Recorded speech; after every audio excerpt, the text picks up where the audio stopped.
అసెంబ్లీకి వెళ్ళనని తీర్మానించేశారుగా నిన్న. మళ్ళీ ఎమ్మెల్యేలందరినీ పిలిచి జగన్మోహన్ రెడ్డి గారికి అసెంబ్లీకి అంటే బాలకోటి గారు ఒక్క విషయం, మీరు జర్నలిస్టే, మీకు చాలా అంశాలు తెలుసు.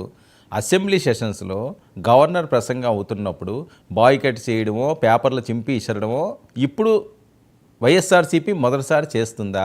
అసెంబ్లీలో బాయ్కట్ చేయడం, లేకపోతే అసెంబ్లీని బహిష్కరించడం, మండలిని బహిష్కరించడం వైఎస్ఆర్సీపీ మొదటి అడుగా? వర్మ గారు, అసెంబ్లీని బాయ్కట్ చేయడం తప్పు పట్టట్లా, శాసన మండలిని బాయ్కట్ చేయడం కూడా తప్పు పట్టం. నేను అసెంబ్లీకి ప్రతిపక్ష హోదా ఇస్తేనే వెళ్తాననే అంశం మీద మాట్లాడుతున్నా.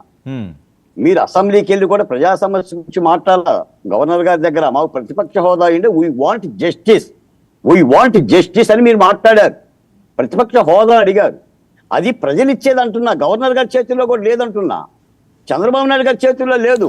ఏంటి పవన్ కళ్యాణ్ గారి సభలో కాదు, పవన్ కళ్యాణ్ గారి సభలో ఈ జల్సా కామెడీ ఏంటి?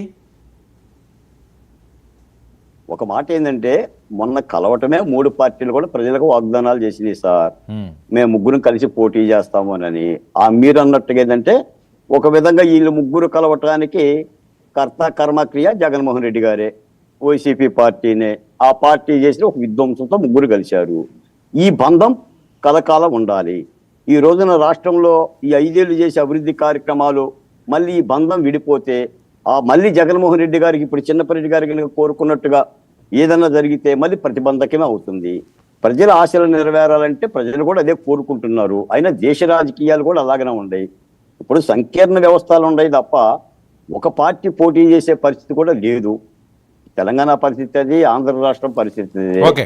3-4 పార్టీలు విడివిడిగా పోటీ చేయటం వల్ల కూడా ప్రజాస్వామ్యంలో తలా మొక్కొస్తుంది తప్ప అధికారం రాదు. కాబట్టి సంకీర్ణం అనేది, పొత్తులు అనేది అది ఒక ధర్మం. ఇప్పుడు జగన్మోహన్ రెడ్డి గారితో పొత్తు పెట్టుకునే వాళ్ళు 2019 ఎవరు, 24లో ఎవరు లేరు కాబట్టి ఆయన పొత్తు పెట్టుకోవాలా. ఆయన కూడా స్నేహితులు ఉంటే, లేదా టీఆర్ఎస్ పార్టీ ఆంధ్రప్రదేశ్లో కూడా ఉంటే పొత్తు పెట్టుకునేవాడే. ఆయన దగ్గరికి వెళ్ళటానికి ఎవరు సిద్ధంగా లేరు. వీళ్ళు ముగ్గురు బాధితులు. ఇప్పుడు బీజేపీ వైసీపీకి బాధితురాలే, టీడీపీ బాధితురాలే, జనసేన బాధితురాలే. ఆ బాధిత నేపథ్యంలో వాళ్ళు కలిశారు.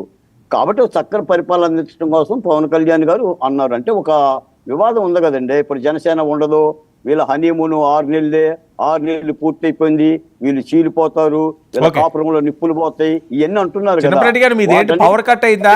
సమాధానం చెప్పారు. అవును సార్. ఓకే. ఏం